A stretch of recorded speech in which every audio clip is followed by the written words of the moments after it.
अच्छा, आज आपको मैं बता दूं कि जब आपने ग्रे स्ट्रक्चर के बाद फिनिशिंग का स्टेप शुरू करना है, काम शुरू करना है, फिनिशिंग सबसे पहले होता है कि आपने वायरिंग करनी है। ठीक है ना, सीलिंग से भी पहले। अब आप ये जैसे देख सकते हैं कि ये 329 सही है ना, 729 और 736 की तारें इस टाइम गुजार रहे हैं ये हमारे भाई। एक चीज़ मैं आपको बता दूं, क्लियर कर दूं कि इसमें कोड्स हैं, कलर कोड। ये रेड और ब्लैक होती है, एक येलो अपना सॉरी ब्लू होती है और वाइट होती है। और फिर इसमें 729 के होते हैं कॉइल्स और 4 mm यानी कि 736 के कॉइल्स भी होते हैं। 329 आपकी जनरल वायरिंग के लिए इस्तेमाल होती है और इसमें रेड ब्लैक आ जाती है। ब्लू आपकी जो स्मार्ट लोड यानी कि यूपीएस लोड के लिए, और वाइट आपको फ़ैन को सेपरेट करने के लिए, पंखे वगैरह के लिए, इसलिए इस्तेमाल होती है।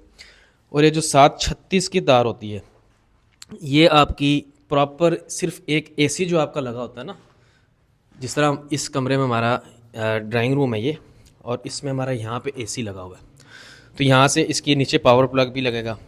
तो यहाँ पे हमारा जो इस्तेमाल होगा, वो जो वायर है वो 736 की इस्तेमाल होगी, 4 mm की।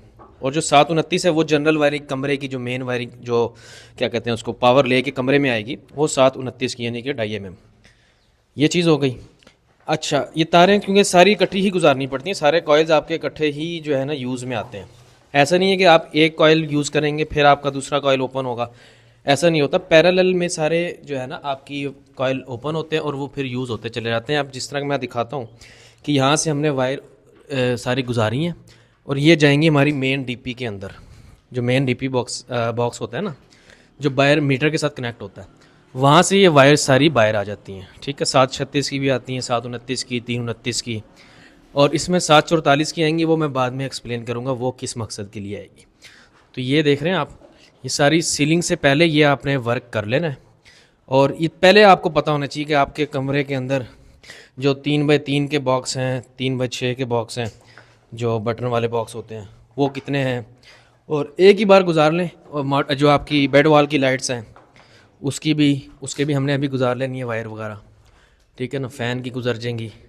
और जो बेसिक नीड्स जितनी है वो आपने अभी से कर लेनी, बाद में फिर मुश्किल हो जाएगी। जब एक बार सीलिंग हो जाती है फिर पॉसिबल नहीं होता, फिर सीलिंग ब्रेक करनी पड़ती है, तोड़नी पड़ती है, फिर जा कर के कहीं आपका जो है ना निज़ाम चलता है। तो अभी इस वक्त हमने अपनी जो केनाल की साइट है उस पर तकरीबन ये पूरा कर लिया। हमारी जो वायरिंग का एक प्रोसेस था, और सारे घर में हमने तार वगैरह गुजार ली।